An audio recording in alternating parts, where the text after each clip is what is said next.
লাই পাতা দিয়ে broiler chicken দারুণ খেতে। এইদিকে মাংসগুলি রেডি করা হয়ে গেছে, ধুয়ে ভালো করে ধুয়ে চিপে রেখেছি। এদিকে লাই পাতা আর একটু ছোটো ছোটো করে কেটে নিয়েছি। পেঁয়াজ, রসুন, টমেটো, লঙ্কা রেডি করা হয়ে গেছে। কড়াই বসিয়ে দিয়েছি।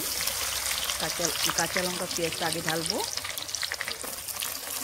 কাঁচা লঙ্কা রসুন দিয়ে ঢেলে একটু হালকা ভেজে নিব। আর এখন পেঁয়াজ ঢালবো।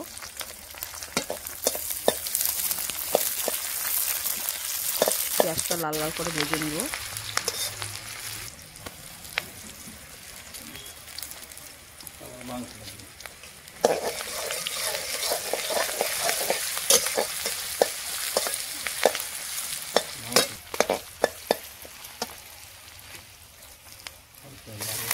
মাংসগুলো ঢেলে দিব এখন।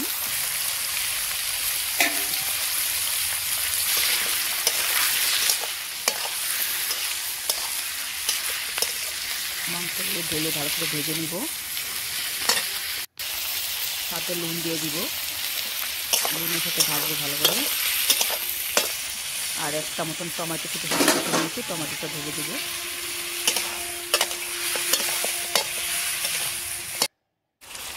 এখন হলুদ দিব।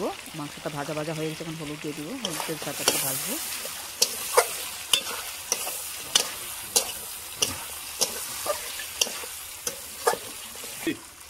মাংসটা ভাজা হয়ে গেছে, এখন লাই পাতাটা ছেড়ে দিব।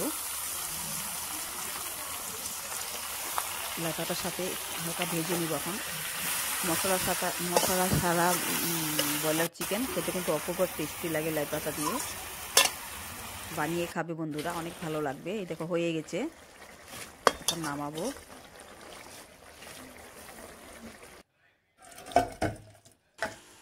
অসাধারণ টেস্টি হয়, এভাবে বানিয়ে খাবে মশলা ছাড়া লাই পাতা দিয়ে।